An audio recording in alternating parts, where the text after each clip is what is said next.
And we're back with another edition of the TMC podcast. I'm your host Jonathan, and here's my co-host Arturo. Arturo, what's up? What's going on, Jonathan? Happy to be here today for another episode of the TMC podcast. So looking forward to it. Yeah, last night was the opening night for the NBA. Any initial thoughts? Like, what was your first impression? Exciting. It came a Your little Lakers quicker than got the rings. yeah. We saw our Lakers get the rings. Shame it could, the late great Kobe Bryant couldn't be there, but it's great to finally get some basketball back. I feel like it's even though it's been so not that long ago when the Lakers won, but we're just getting started to what's going to be a great season. Yes, sir. And today, me and Arturo have a special guest. We have Alan Valdez. How's it going, Alan? Oh, what's up, guys? What's up, Jonathan? What's Hey, going it's on? going well. Happy to talk some sports here today. Yes, sir. And let's just get right into it. Last night, the Lakers and the Clippers were the was the night game, and it was a lot of storylines going on with the Clippers not able to face the Lakers in the Western Conference Finals because they choked. Lakers were able to just compete and go on and win the championship. But my initial thoughts were like, the Lakers didn't really need to show anything last night. It was more just a ceremony for them to get the rings. If they won the game or not, it really didn't matter to me. That's like the first thing that just popped into my mind.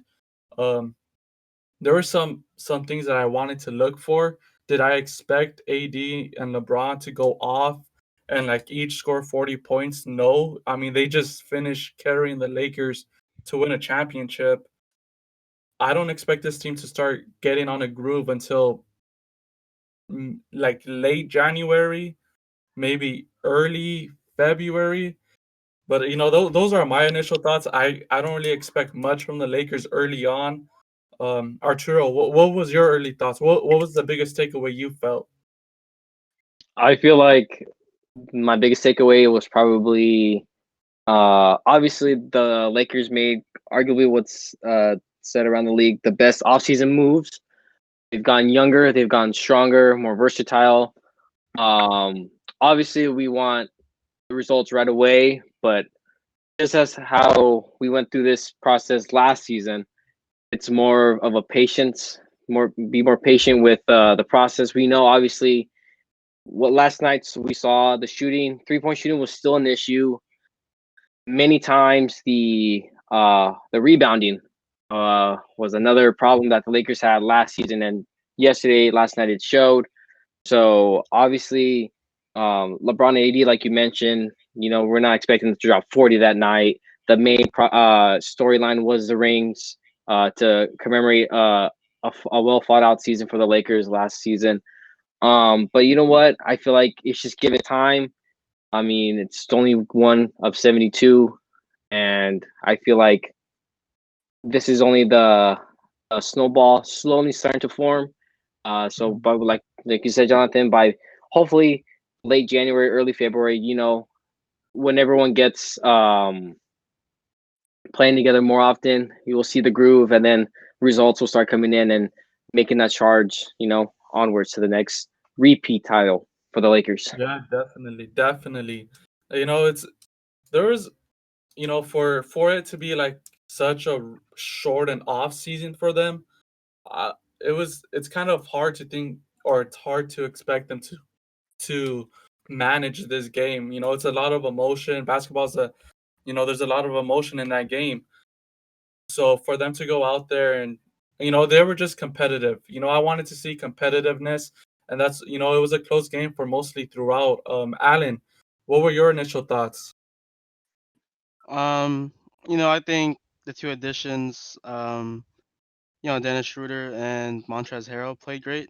I feel like, they kind of showed out. I would have liked more minutes, I think, for Schroeder, but that's mostly just I don't know what Frank Vogel was thinking. I think both in the second half, like the end of the first half and then the fourth quarter, he kind of just stuck with Caruso for most of the minutes, except like he put in like Schroeder like with 4 minutes left or 3 minutes left before the half, and then like 4 minutes left in the fourth. So but all in all, they played great. I don't think the Lakers really tried to win that game last night. Mhm. Um, LeBron kind of just sat out the whole fourth quarter, I guess, and then AD kind of just went out Mhm. too. They didn't really try to, like I said, win the game. Mhm. So yeah, I mean, it was a good start. Um, Alan, I have a question for you. So you mentioned Dennis Schroeder. He was in the starting lineup. In Did you expect that going into the game, or how do you think they'll use Dennis Schroeder going on, further down the road? yeah, I know a lot of people are like not in favor of him starting. They want to see him come off the bench like he's used to in the past few years, but I feel like for the Lakers, he's just the best point guard available. Like the last few years of his career, he was sitting behind who was it, Chris Paul, and then Mhm. who was it in Atlanta again? Uh, I know he was sitting behind some like another All Star, but Mhm. for the Lakers, he's kind of just the best option there at point guard. You could kind of see the writing on the wall. In the preseason games, he was kind of just starting for them. And then, you could kind of see the rotation kind of building towards like the last two games of the Mhm. preseason. So you kind of just knew that, going into last night that he was going to start. But no, I feel like they did a pretty good job. They kind of got off to a slow start, but that's mostly like not really his fault. It's kind of just lazy passing from like AD, laziness from like LeBron, and like not making their shots. But it was a good debut for Dennis Schroeder and Montrezl Harrell. I feel like. Yeah, and then Um, just to get more into that, because that Dennis Schroeder and Montrezl Harrell connection, it's gonna be big for the Lakers, especially when AD, LeBron are on the bench, and we need to keep up the scoring. We can't let the our foot off the pedal and just let teams come back into the game. So seeing Schroeder and Harold build that connection, and I don't really I want Harold. We don't need Harold. The Lakers don't need Harold to do more than what he already provides. It's just maintaining that and building on that. And so seeing Dennis Schroeder and Montrezl Harold just see just to see them have that connection already in the first game, it's showing promise for down the road that the Lakers can and will like become a better team going forward. And I think the passing for the Lakers is just gonna improve. Alan, you spoke about it. It's kind of like lackadaisical passing, like because they haven't even practiced or played together yeah. really. So you're gonna see that improve down the road. They have Marcus Saul, who's a great passer as well. Um, Arturo, what were your thoughts on the Clippers though? They ended up winning. Paul George showed out. He recently got paid. What were your thoughts on the Clippers? They were able to execute, obviously, new coach, new system. I feel like, uh, me personally, I feel like the Clippers, when it comes to playing the Lakers, obviously the intensity goes up. They are the crosstown rivals. They are the JV team, and the Lakers are the varsity team. So you got to show out a little bit. And same thing as what happened last year, opening night. Obviously, not necessarily much as the Clippers have. Lakers have much to lose, but more so the Clippers. But overall, I mean, they did add Serge Ibaka, who did provide them, with an extra set of scoring hands. Kennard did what he had to do. But Paul George, yeah, like you said, Jonathan, he got paid. He went off. I mean, I think he had something to prove. He had to start off the season hot. Obviously, how embarrassing they felt it was for them to lose a 3-1 series lead against the Denver Nuggets in the Western Conference semifinals. So obviously, you need to go off with a bang. And for them, looking at the perspective of the Clippers, ruining the night of the Lakers, getting the rings, was probably like a big win for them. Obviously, overall, I mean, I'm pretty sure they were pretty upset knowing that that's technically to them that was their ring to win, but that's not the case. But I mean, Kawhi did Kawhi's thing. I mean, legit, you can't stop him. He's just automatic for mid. Patrick Beverly, he making his jump shots. Patterson's making his jump shots. So overall, the Clippers had a better shooting performance than the Lakers. I feel like they're obviously both teams had too many turnovers, but that happens normally in the beginning of the season. Mhm. But games like this, I mean, it's just something for them to build on. Obviously, they're still in lieu of a facilitator on the floor. Don't get me wrong, Patrick Beverly is a solid defender, but when you're looking at a guy who can lead, which Kawhi doesn't have that skill, Paul George doesn't necessarily a leader. You need that guy to facilitate, and if they can somehow find that mid-season, I don't see why the Clippers should have a successful season. Yeah, Arturo. So you brought up a good point. They're looking for that facilitator, um, but they did incorporate this new offense where there's a lot more movement. Kawhi wanted to bring in the triangle method more so you see a lot more movement, and that kind of led to some wide open threes for the Clippers. You think that move to the triangle will will pay off in the long run, or do you think they still don't? It's like is Serge Ibaka, you need a big man for the triangle for it to work. Is that enough, or what do you think of the triangle offense with this Clippers team? I feel like if with the incorporated the triangle offense, obviously we've seen coaches in the past. Phil Jackson perfectly executed it with Shaq and Kobe, and then his two other championships with Gasol, Kobe, and Artest or whatnot. But I mean, if Ty Lue is implemented into the system and he believes that this is the best way to play without necessarily having a leader on the floor, handling the ball. I mean, if it's getting the results that they need in order for them to win tight ball games, to get the open jump shot looks like as that they were getting last night, I don't see why not. If it's something that's going to be working, obviously there's going to be flaws with any new system. Um, it's only one game, so obviously it worked for them last night. Who knows? Maybe hopefully when their next game that process continues working, and if it does, and there's no signs of them stopping that offense, and it's continuously leading them to have open jump shots. I mean, we can easily say that the Clippers are, more of a threat than they were last year, and I feel like with Ty Lue at the helm, he's able to pick off what Doc Rivers failed on last year and maybe implement or take whatever successful to Doc last season and implement to his system, and who knows, if it keeps working for them, I don't see why not. Why Mhm. change from it? Alan, I want to stick on the Clippers, and me and Arturo just finished talking about like their new triangle offense. It's a new system, but I want to ask you about like there's a mental hurdle. They had a 3-1 lead and they choked it away.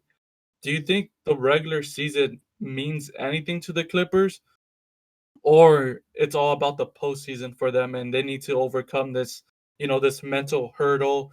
There's Paul George where he has that famous nickname Playoff P because he doesn't execute during the postseason. Um, and then the Clippers franchise as a whole, they're known for coming up short. Um, for this upcoming season, there's a lot of pressure. Is it more about just getting over that mental hurdle? So does the regular season matter to the Clippers, or do you think they're just preparing, situationally and trying to make sure they're ready for the postseason? I mean, going to the season, they kind of just have a lot to prove. They want to, obviously play good basketball. They want to, kind of get over that, mental hurdle that you were talking about from the postseason, like, postseason struggles or disappointment from last year or last season, I mean. Mhm. But, you know, they do want to, kind of just want to prove people wrong or want to prove doubters wrong, this season during the regular season. But, you know, you can do whatever you want during the regular season, but like once you get to the playoffs, it's a whole different story. So anything they do in the regular season, I don't think it's really gonna matter, in the postseason, especially during these times. There's not really any fans, so like I don't know. There's just no home court advantage, nothing like that. So yeah, they're gonna have to really prove themselves in the postseason as well. So I don't think it really matters for them this regular season because they did this last year too. They were pretty good in the regular season. So yeah. But wasn't it fair to say like last year during the regular season Kawhi was load managing. I mean, I think there was like a stat that the full Clippers roster didn't even play together. They only had like, I think it was like 12 games together during the regular season.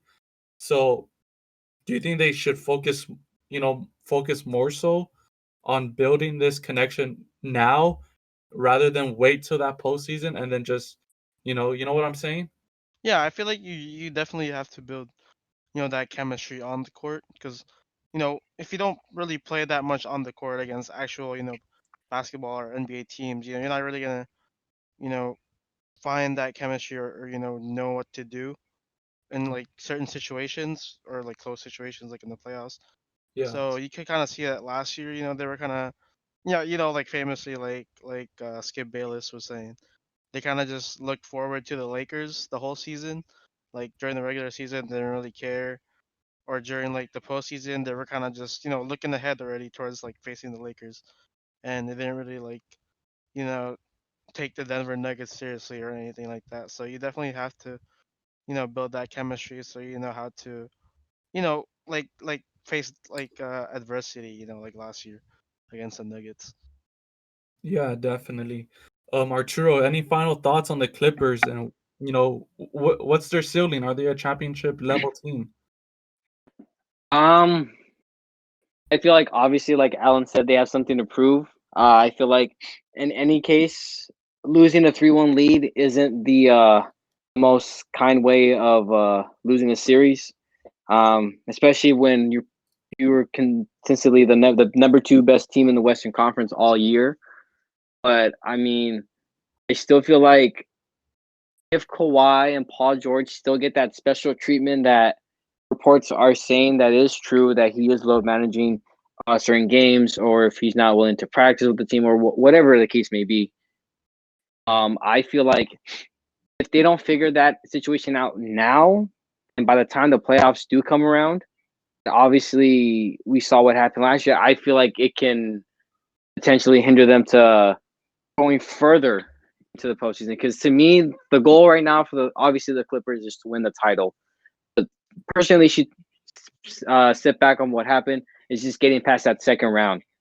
That's uncharted territory that the Clippers haven't been in, and obviously we've seen in the past with the teams they've had with Chris Paul, the Lob City, with that team, never got past the second round. Now you're in year two with arguably the two best two-way players in the league, and obviously you included Ibaka, but you lost some key pieces.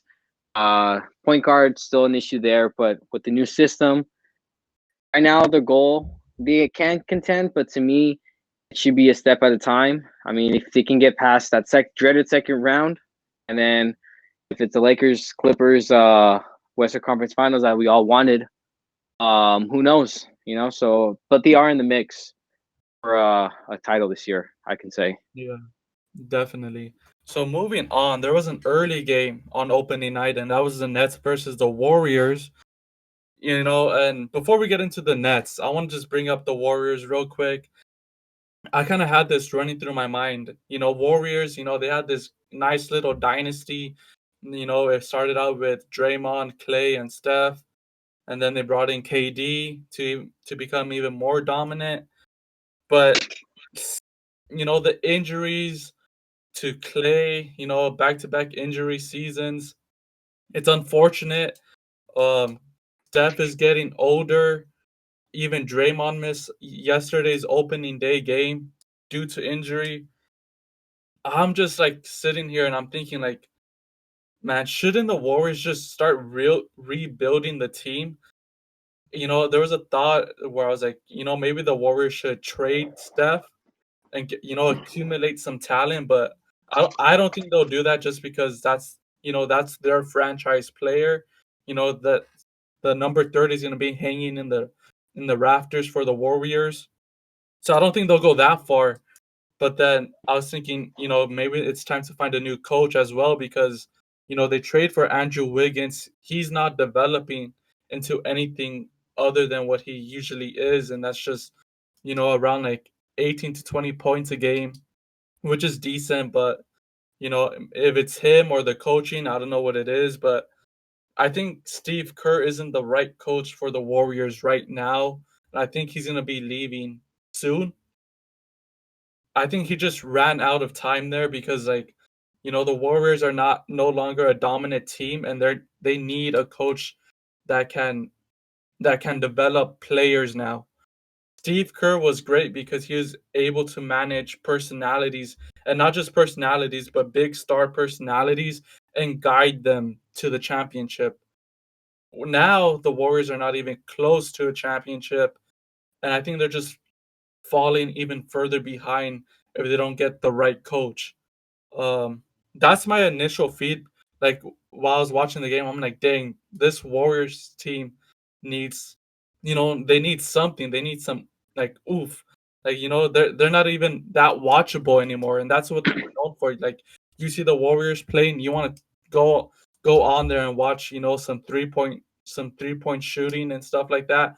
But you know, that's not them anymore. Um, Arturo and Allen, let me know. You think am I wrong about this, or what do you guys see when you guys see the Warriors now? I mean, it's unfortunate what happened to Clay. I feel like Clay is a very well respected player in the league. I can say for myself, no one can really hate on Clay. I mean, he's arguably the second best shooter in NBA history behind Steph Curry, obviously. But watching the game last night and seeing how much they struggled to um to stay in the game. I mean, uh, Jonathan, you nailed it. I mean, Andrew Wiggins. They traded for Andrew Wiggins, and I mean, he's a number one overall pick. When you're number one overall pick, your name itself is already has that pressure of you develop to be a superstar, you're a bust. And these last few years, he's not really showing any signs of him improving. He only had 13 points last night, 4 for 16 shooting in 31 minutes. And Clay itself, came off a tough year with injuries. Still managed to go 7 for 21 and manage 20 points. So Curry's gonna give you something, but Wiggins' case, he's just not. Developing the way they want him to. And with Steve Kerr, it's a tough one. I feel like he can be out the door. I feel like there's nothing really much he can do. Came in at the right time. Get him those 3 championships. But I feel like now you just kind of have to start looking towards the future. With Clay out, he'll be back hopefully next year healthy. Draymond Green, he's getting older too. And it's just the bench itself. They're not really making any adjustments to the bench, having a solid a foundation to back up Curry. So it could be that Kerr may be on his last ride with the team.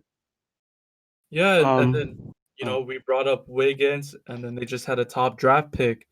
So instantaneously, I'm just thinking like, well, if you guys still wanted to be competitive, you would have traded Wiggins because there was rumors out there at first where it's like, oh, they just acquired Wiggins for a couple games, show him off, and then trade him so you could get some more pieces. And then you had the top draft pick where there was rumors where, oh, they're gonna just trade him for Giannis or someone, and none of that happened. So I think the GM and the ownership are kind of sending a message like, maybe, we got the championships. Maybe it's time to go a new direction and start like, get younger. They've shown they've been able to do that since they drafted Draymond, Clay, and Steph. Maybe it's just time to head down that road again. Alan, I want to get your thoughts. What do you think? Do you think Steve Kerr has ran out of time with Golden State, or what do you think? I think before the season started or before Clay's injury, I think the Warriors, had hopes of, becoming competitive once again. Maybe, they could hit big on James Wiseman. He just like instantly like develops into a solid big man or maybe a star big man. In the next year or 2 years. But so if you have that foundation along with like Steph and Clay and Draymond, obviously, Then you have, Kelly Oubre and Andrew Wiggins. I feel like they could still be like competitive, maybe even like a top five team or in the West.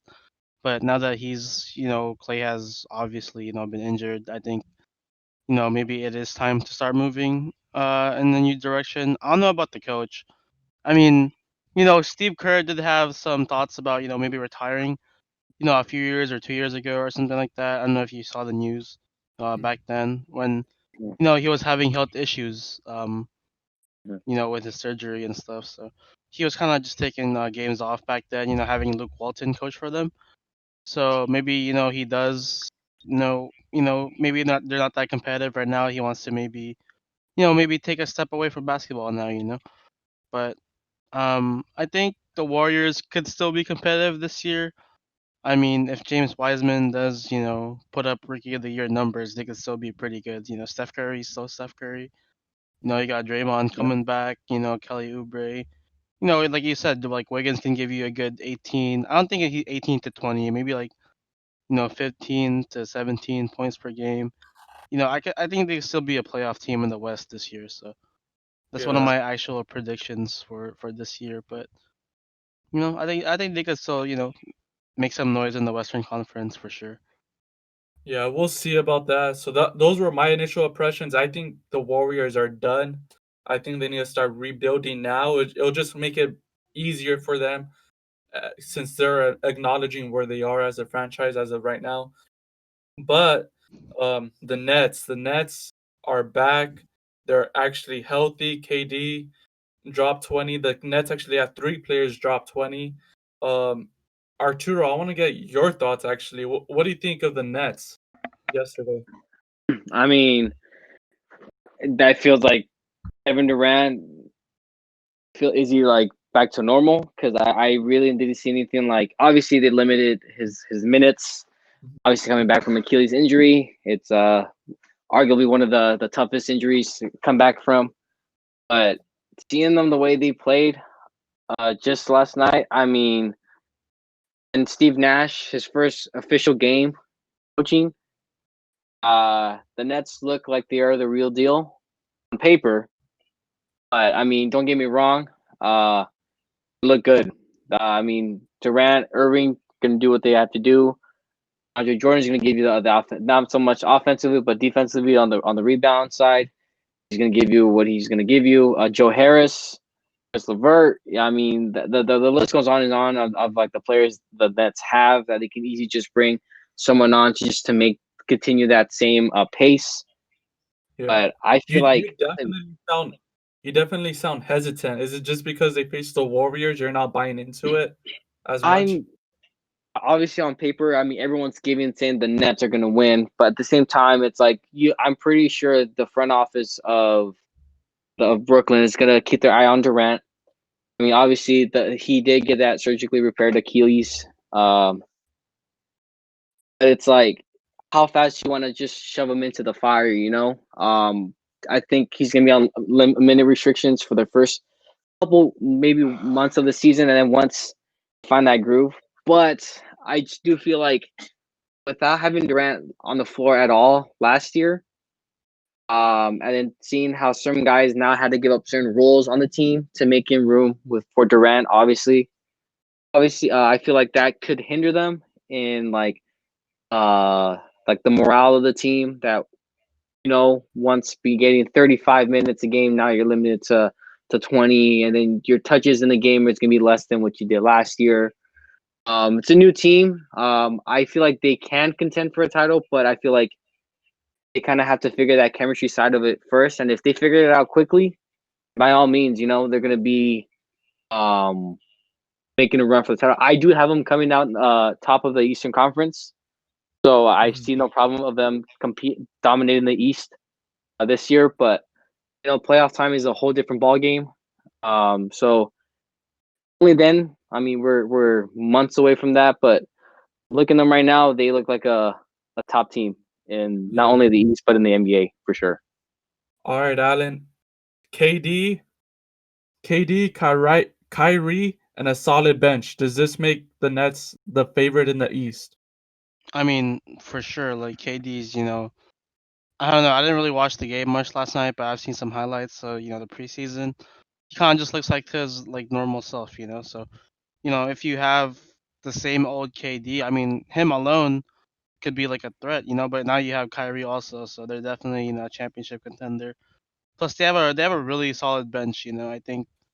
No, one thing I don't really like about the Nets right now is that they're starting DeAndre Jordan instead of Jared Allen. I feel like DeAndre Jordan just starting because he's buddies with maybe Kyrie and KD, so that's like the only reason. But their bench, they have like Landry Shamet they got from the Clippers. Um, they have a lot of Karis LeVert and all that. They still have a good bench. Like those two alone are like enough to carry a bench. So I think they do have enough firepower to make some noise in the East and maybe get to the finals. So Mm. yeah.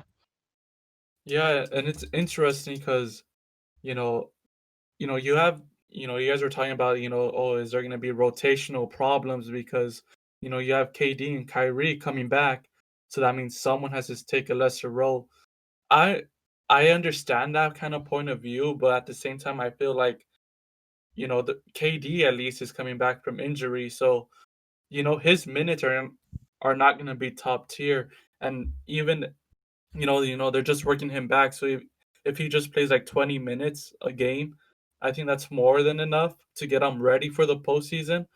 And if anything, that keeps developing the bench that they already have, because the players that were playing last year are still going to be able to touch the ball, especially when KD and Kyrie are out.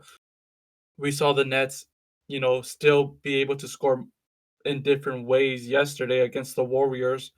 The Warriors did play, relatively bad basketball, but it was impressive to see the way they move the ball around. They have shooters.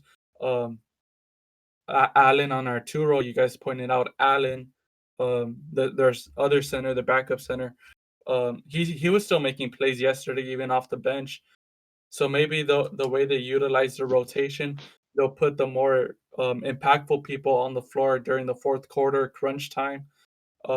Maybe like you said, Alan, they're just starting DeAndre because he's buddies with KD and Kyrie. But moving forward, um, why do you guys think that the Nets are favored over? Let's just go with the defending Eastern Conference champions, the Miami Heat. What do you see from? How do they compare between the Heat and the Nets? Arturo, we'll start with you. I mean, there's what's more there to say when you have Kyrie Irving, who arguably, when healthy, is one of the best finishers in the game, the best ball handlers in the game. A man who can finish with his right, his left's just as much as strong as with his right. I think just Kevin Durant. I mean, before the injury, that dude was arguably one of the best players in the game. Uh, a 7 footer, nearly 7 foot, who you can't really necessarily guard. I mean, his shot is so simple, it's smooth.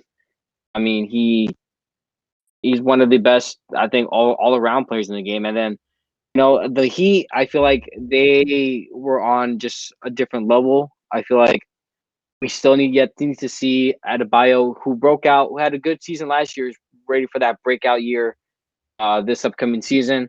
Tyler Hero is first year in the league, first, and he made a trip to the finals, which is and had big moments in the playoffs. I was looking for another year of improvement. So I feel like the Miami Heat to have a little more ways to develop to get to the level what the Nets are right now. So I just feel like with Kyrie and KD, that 1-2 punch is just going to be too much for the rest of the Eastern Conference to handle. Mhm. And Alan, what are your final thoughts on like the Nets, where they stack up compared to, we'll just go with the defending champions, the Lakers. Do they match up well with the Lakers, or what do you think?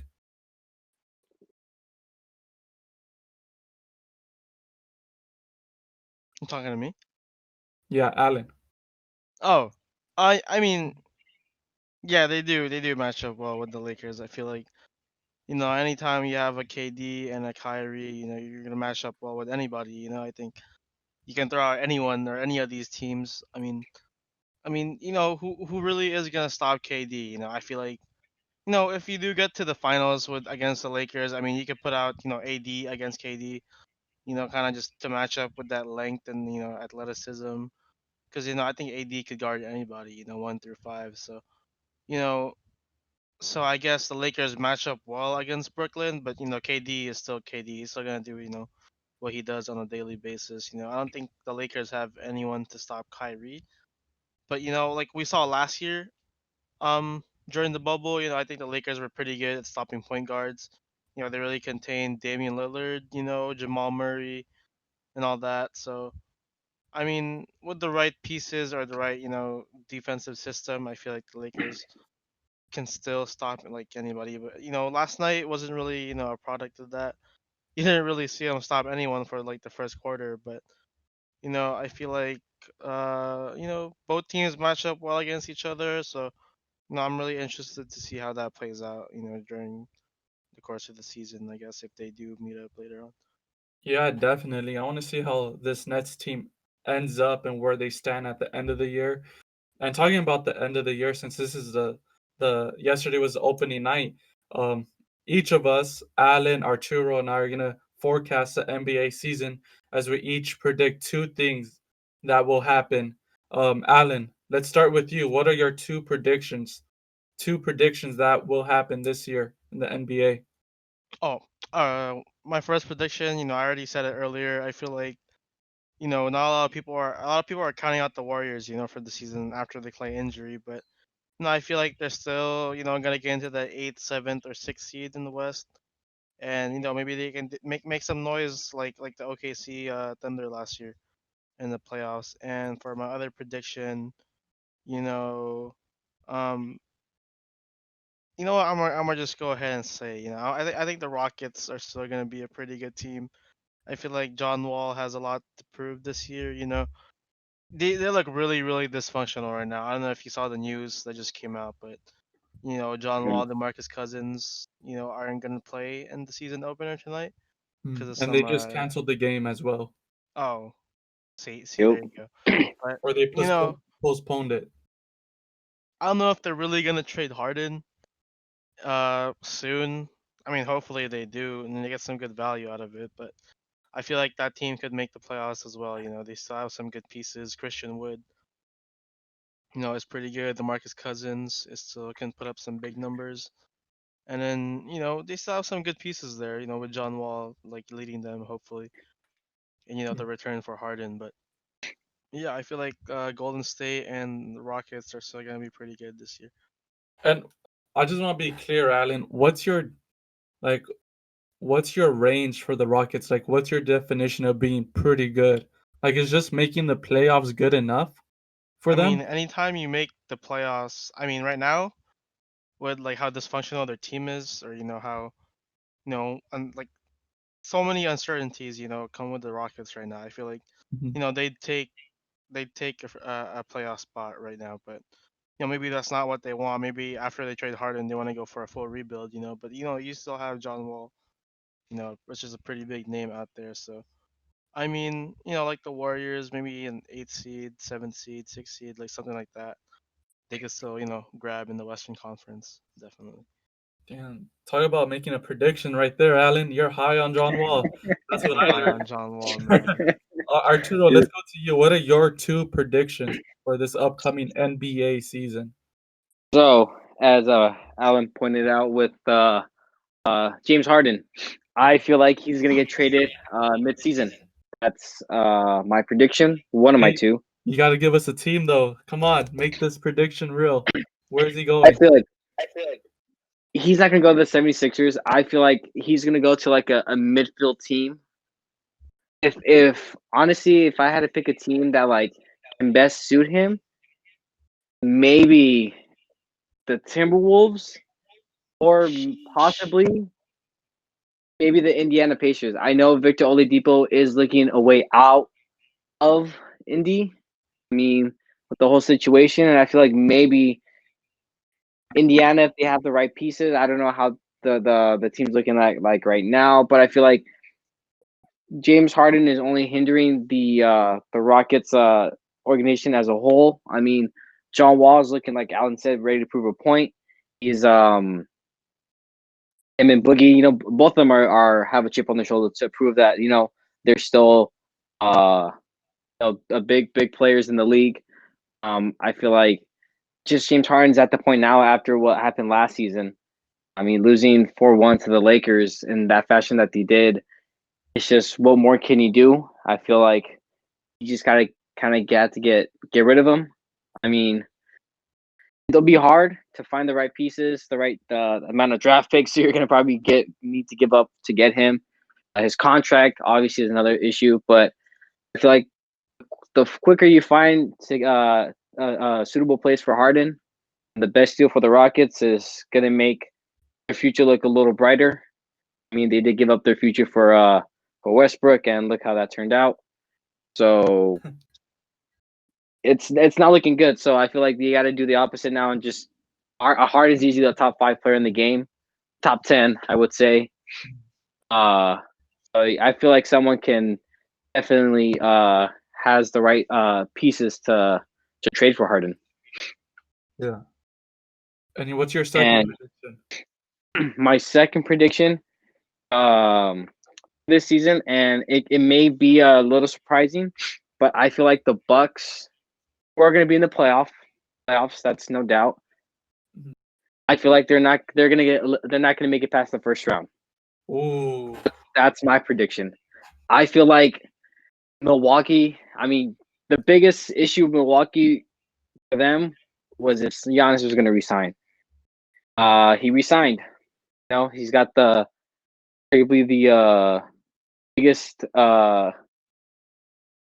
contract in NBA history. It's good, Jonathan. Yeah. Wait, hello? We lost you for a bit. Yeah. Were you able to finish your thought? Yeah, I was about to finish it, but before you you left for a second. I mean, Giannis resigned for the biggest contract in NBA history.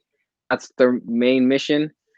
Now it's like, okay, look how their season ended last year. I feel like, to me, it's Middleton is great, but he's not the second dual punch that Giannis needs.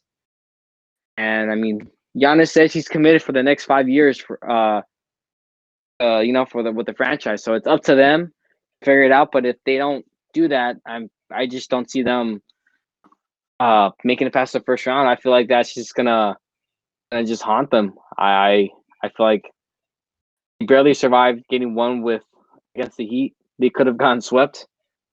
So I mean, it's gonna be an interesting season for Milwaukee. I mean, a lot is on their shoulders.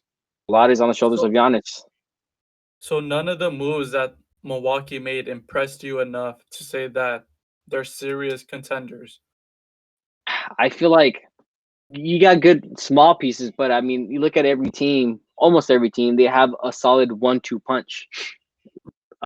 Clippers got Kawhi and Paul George. Lakers got LeBron and AD. You have Brooklyn, KD and Kyrie. Chris Middleton, like I said, he's great, but he's not like a solid 1-2 punch that that can take some of the weight off of Giannis.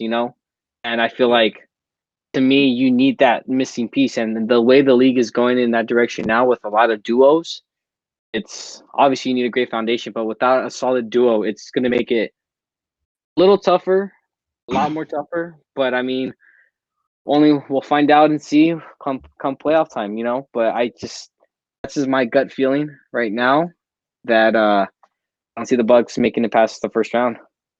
You don't think that Drew Holiday is their second best player in Milwaukee right now? He's don't get me wrong, Drew Holiday is arguably one of the most underrated players in the league, but I feel like, to me, to fully say he's the an elite point guard, which I don't think he is. He's a solid point guard. He gets the job done. He does what he has to do. But Giannis, I mean, you have a superstar in Giannis. I feel like you can easily have another superstar to partner up with him, and then build around that and make a serious run for the title. And I feel like Milwaukee yet to find that second superstar to partner up with Giannis. Arturo, you got me thinking now. Like, what's going on with Milwaukee? Like, because they have struggled in the postseason. Is this more so? Because like now I'm thinking like, is it because they did improve the roster? I will say that they made moves. At least on Mhm, paper. mhm. But is it not that the roster isn't good, but is it more so Giannis isn't living up to the hype in the postseason? Because he has had his postseason struggles, and they're noticeable. So do you think it's what you've seen out of him as well? Because it's not just the roster, right? Oh no, most definitely not. I mean, it's a team effort. You know, basketball is a team sport. But I do feel like your best players need to take their game up to the next level to get you over that hump. And Giannis, I mean, don't get me wrong, a freak of nature, but driving and getting to the paint can only take you so far. I mean, we're going to be facing tough defenses, in the playoffs because you're in the Eastern Conference. You're facing teams like the Pistons, the Hawks, the Cavaliers, for example. Teams like that where you can easily just bulldoze your way into the paint and get an easy scoring easy 30 points a game. Come the playoff time. I mean, look at Bam Adebayo, look at Jimmy Butler, look at how they pressured him so much for him to like. And to me, I feel like Giannis didn't have that backup, that not even his backup, like that his partner in command, his right hand man to like in a way like bail him out to like if I can't do it, help me out. That's what a duo does. They work together, and I feel like without that, it hinders him because it just all the pressure to him on Giannis is just going to get to him, and he's going to implode, and it sucks to see that because Giannis is his journey to from where he got drafted to now it's incredible, and he's only going to get better. But right now, it's just something that he's going to have to deal with, and unless they get him that second superstar on the team. Yeah, most definitely. Now I think it's possible.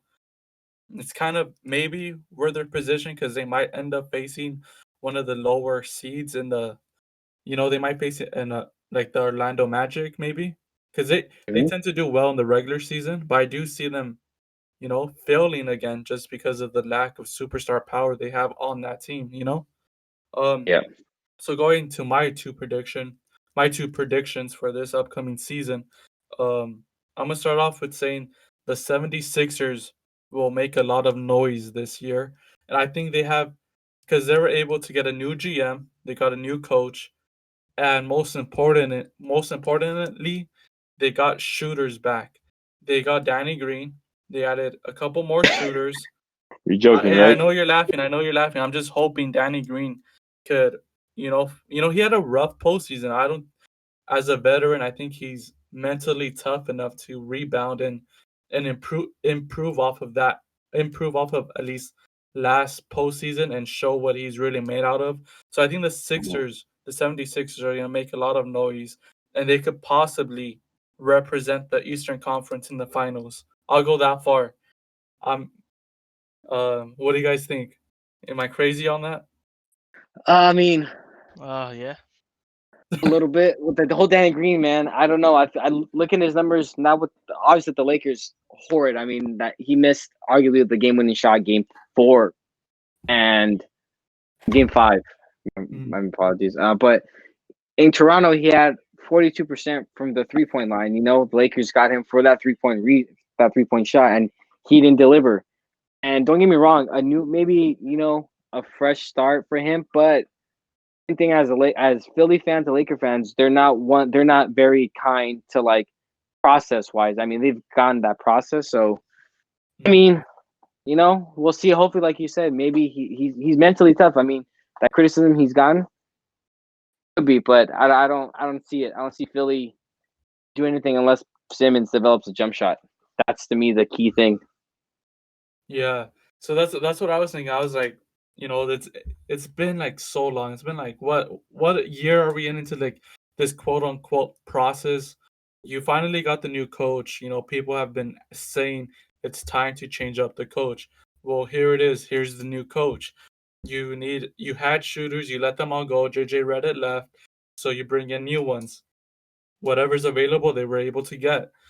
I think, this is the time. If Ben Simmons now wants to dominate down low, I think he'll be able to because he is a good passer. Let him dominate the paint area because he is good at driving in and creating shots for others. And now, since he has shooters around him, I'm expecting that to play a role, especially when Embiid is, on the bench. So that's my mindset going into saying the Sixers might make or will make some noise, possibly representing the Eastern Conference. Um, you know what? I don't really feel so good saying that now because of what Arturo countered back, but hey, I've said it. I'm gonna defend it, and we'll see Stick with how it, it man. plays out. Right? That's why we make some predictions right now. Exactly. All right, my second prediction. You guys know how difficult the postseason is in basketball. It's a series.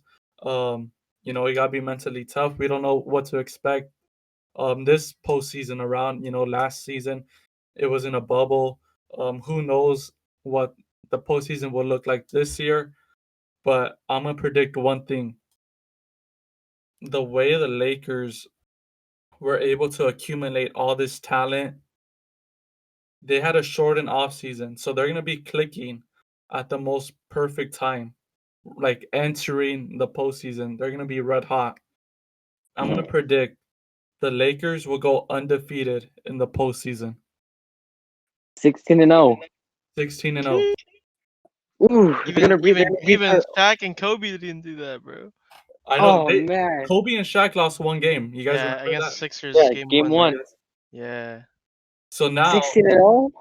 I'm gonna Ooh. predict Sheesh. with I don't know the about that, bro. with Dennis Schroeder handling the ball and being able to create his own shot. And don't get me wrong, Rondo was great, but we have Dennis Schroeder. He's a younger, quicker version All of right, so that'll Rondo. be it for today's Um, podcast. Make sure you with subscribe and Harold stay getting tuned for added next week on, when we have a new Marc Gasol's guest. See you passing and guys. basketball IQ, and then we'll see with everyone else. But because we still have KCP, there's this Laker roster is so loaded. There's every time I think I named everyone that's vital to the team, I'm forgetting someone. I mean, Forget THT. THT. We'll see what he develops into.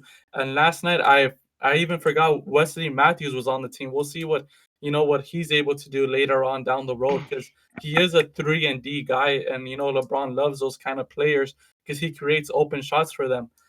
So with everything that's stirring up with the Lakers, I don't really care what they do in the regular season per se. As long, hey, they could be the 8th seed for all that for all that happens. I just know when it comes to that playoff momentum, they're gonna be heading straight. They're probably gonna win like the last 10 regular season games, go into the postseason, and I think they're gonna just dominate. And they will go undefeated this postseason. Ooh, his balls are on the court. He said, "There it is." Okay. Yeah, that's tough. Hey, it's difficult. It's difficult, right? But here are another things that I'm looking like that could help this come true. Arturo, you predicted, James Harden. What if he gets traded right at the midpoint? Well, I Yeah, doubt they'll trade him to a Western Conference team. You know what I'm saying? So yeah. there's another scorer that's gone. Um, who else is there? People are kind of high on Luca. Is he still too young? I mean, we'll talk about that coming up in a couple of minutes because that's the Christmas Day matchup, Lakers and Mavericks. So we'll get into that in a couple minutes. But I think LeBron coming to the West, you kind of magnify how great he is and how great especially this Laker team will be, especially with the additions that they were able to bring in. And it's the personnel that it's matchup personnel. First of all, no one's gonna be able to match up with AD. That guy's a monster. He's like the. Mhm. I'm not gonna say it. I'm not gonna say it. I'm gonna stop myself. I was gonna say something about Shaq, but I'm not gonna go there. Shaq's a beast. I'm not. Shaq's a beast. That's all I'm gonna say. But this Laker team is gonna be so dangerous. And if you guys thought, that little Warriors dynasty that they had, the most wins in a regular season was great. this team right here, the Lakers team, is gonna be dangerous when it matters, and they're gonna expose the Western Conference, and they're gonna go undefeated in the postseason. You know what? I'll back you on that. I'll back you. You know what? We spent 7 years of just awful basketball. This is our time. You know, Yeah.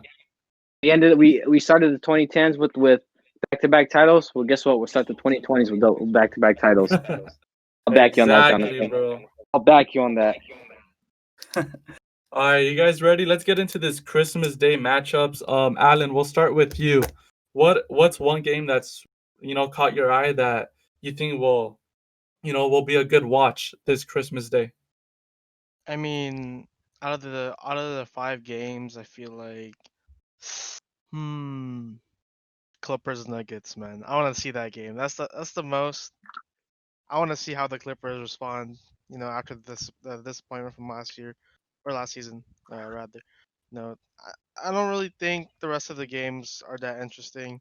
I mean, of course, the Lakers Mavericks game is interesting to me, as a Laker fan. Going up against Luka Doncic, but Pelicans versus Heat. I don't know if that's really gonna be that too exciting. Warriors Bucks, not gonna be that exciting. These 2 games are probably just gonna be blowouts. I mean, yeah, Nets Celtics. We already saw a preview of that, so there's not much hype around it. I mean, given it was preseason, but we still see the two teams battle it out. So out of the 5, I feel like Clippers Nuggets definitely is like the game that I do want to see. And then you know what, the Clippers looked really really good yesterday. But I feel like the Denver Nuggets take that game. I feel like the Clippers bench is like really really weak. I know you guys watched that game yesterday. We kind of got blown out, Yeah. in the first quarter, but they kind of let us back in the game, and we weren't even shooting all that well. We just had Mhm. some shots actually go in. They were kind of stuck at 41. We were down like what 39-17 or something like that, and Yeah. then they Yeah. got stuck at 41. I feel like, and we cut it down to like 2.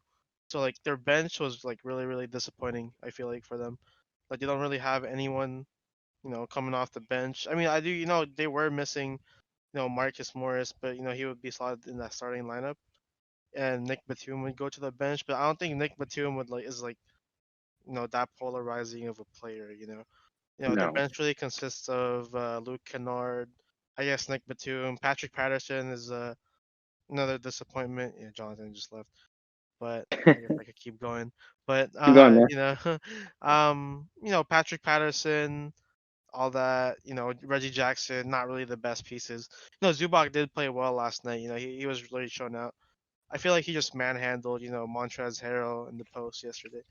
It was kind of just, tough to watch in that first half. Us getting out rebounded, but that much kind of just Zubac getting every offensive rebound. I feel like, but I feel like the Clippers bench needs some work. They need to add some more pieces. Maybe by the trade deadline if they really want to win this championship. But I feel like the Denver Nuggets take that game on Christmas Day. So that's Nice. my prediction for Christmas. Arturo, let's hear your thoughts on Christmas Day. Is there a matchup that stands out to you? I mean, I think Alan pointed it himself. Nuggets and Clippers. I mean, don't get me wrong. I mean, Mavericks, Lakers, but I mean at the same time, like Luka, he's I think to me the next superstar in the NBA. Once his career is all said and done, he's the next in line to be that superstar. Nets and Celtics, we saw in the preseason, like Alan said, but you know, it could be either or. Warriors, Bucks, Pelicans, Miami. I mean, maybe Zion will get 3 good dunks, and that's the only thing we'll see from that game. Um, but I feel like the Nuggets and Clippers. I mean, us, all 3 of us being Laker fans. I mean, how excited were we when the Clippers lost? Blowing a 3-1 lead, all that talk throughout the year, and for that, So I feel like these first 2 games are really. I would probably say the NBA Finals for the Clippers. I mean, because every time last night, I feel like they were playing for the championship. They updated their banners for the 2020-2021 opening night winning game. So that's up there in the Raptors now. But I feel like the Nuggets, man, Nuggets are they had the Clippers number. I feel like that team is gonna give Nuggets gonna give the Clippers trouble for many years to come, man. That high pick and roll game, Zubac can't stop it. I mean, they couldn't stop it. So I mean, it's coming, and I'm pretty sure that it's what's gonna happen is gonna replicate what happened in the bubble. And I do see the Nuggets blowing out the Clippers. I say by 20. Ooh. I feel like, to me, Paul George, I think he balled out. They try to prove a point just by, we beat the Lakers on the ring night, and it's like, they're on a high. But I feel like I said, that Jokic and Jamal Murray and everyone else on the team is just gonna show the Clippers that, we're here, we're ready, and I feel like that is probably the must see game of the day for on Christmas Day. Yeah. Both of you guys have Clippers running into a wall and just getting shattered by the Nuggets then, right? Yeah, because they're chokers. All right, for me personally, one thing that I'm gonna keep an eye on is the Mavericks versus the Lakers. As you guys know, we're Laker fans, but I think this is something more so with Luca. LeBron James is heading towards he's closing down his career. The NBA is looking for a star, someone to take over that position. Everyone thought it would be Zion. Zion's shown he's he's injury prone. Can the NBA count on him to always be healthy and perform at a high level? I don't. Hello, sorry about that. Hello. I think the mic disconnected, but I'm back. Luca was showing out against the Clippers. He was hitting game-winning shots. I feel like the NBA is really looking for Luca to outshine LeBron in this Christmas Day game. Um, so that way they have the next star in hand, and the NBA could carry forward when LeBron retires. Um, Another game that I have here circled, Nets versus Celtics. I feel like this game is gonna be, it's one of those send a message games. Like the Clippers always get up to face the Lakers. They're gonna have their best performance then. The Nets and Celtics, you know, the, the Celtics have been there constantly. They've been in the conference finals 2 of the past 3 years. They're trying to get over that hump. I feel like this game between the Nets and Celtics is gonna send a message to the west of the to the west to the rest of the to the rest of the Eastern Conference and show them, like, if you're gonna win the East, you have to beat us. And this is the game. Whoever wins this game is going to send that message. So those are my initial thoughts. Um, I'm really intrigued with Luca though. I want to see what he does. This guy is not afraid of the spotlight, and I'm Oh excited no, to watch him go against LeBron. he's gonna ball out. No Yeah, questions asked. it's gonna be a definitely a Christmas gift, right? I see what you did there. All right. Before we end the show, Alan and Arturo, what are your guys' final thoughts Final thoughts on. on this NBA season? Do you have, you know, what do you feel like? Are you excited about it? Is there another like small storyline that you're kind of keeping your Oh, eye out on? yeah, I just wanna point out, I feel like a lot of teams are gonna take advantage of load managing the season for their stars. Um, being that the season, or I guess the games don't really have fans right now, or the audience, basically non-existent right now. Maybe like during the postseason we're gonna have another bubble or something like that, or just keep it at this way where there's no fans. I feel like teams aren't really gonna care about standings, or like their personal, or like their team record or something like that. So I feel like they're gonna keep resting their stars as long as you get into that playoff bracket. You got nothing to worry about because there's not really gonna be any advantage given to people or teams who are at the top of the standings. So I feel like the Lakers gonna take advantage of that. The Clippers are. So like yeah, I'm not really worried about the standings like you said. I feel like they're gonna get off to a slow start, like you pointed out earlier. I don't know about late January. I feel like mid-January they're gonna start clicking, or they're gonna start playing LeBron regular minutes and stuff like that. So I feel like teams aren't gonna care much about standings for this season. So Yeah, that's my like final thoughts, I guess. Arturo, what's your final thoughts? Like a small storyline, just to keep the people should keep an eye out on. I feel like to me, um, like the bubble itself, uh, I think to me, Adam Silver, right, hands down, is the best sports commissioner right now. And with obviously no bubble in place for the regular season, I want to see how well the league handles. There's going to be traveling now, so obviously with the whole global pandemic, that it's only getting worse by the minute, and we just news of one game already being postponed. I want to know whether how Adam Silver is going to take this whole breaching protocols. Personally, for me, I feel like if one team has to, it's contracts a virus for breaking protocols, affects the other team's game, they should forfeit that game. I feel like it's not fair to them, but for team who follows protocols to wait on the other team while he chose to break the rules. I feel like I think the problem that should be in the back of people's minds. Obviously, season's back. We're happy. It's sports. Sports fans can rejoice in watching basketball, but you have to put in mind, mix in sports with with COVID-19. It's gonna be an interesting season. So I already know Adam Silver is gonna handle it, obviously to the best of his abilities. So that's pretty much my final thoughts. Just watch out. Hopefully, none of the players, on everyone's team contracts the virus, because it can affect a whole season. Losing your big stars, especially in come playoff time. So only see from now. Yeah, definitely.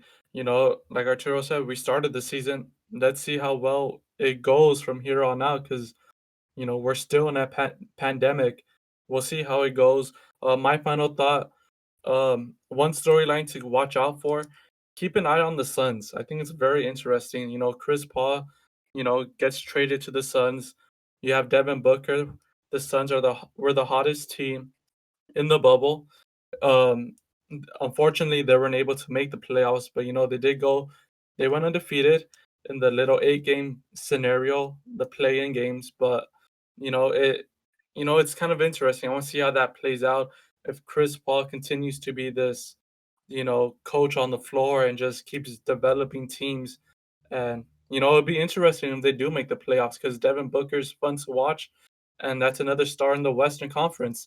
Um, so that'll be our show for today. I want to thank everyone for watching. Make sure you guys subscribe, and we'll catch you next week on the TMC podcast. Thank you, guys.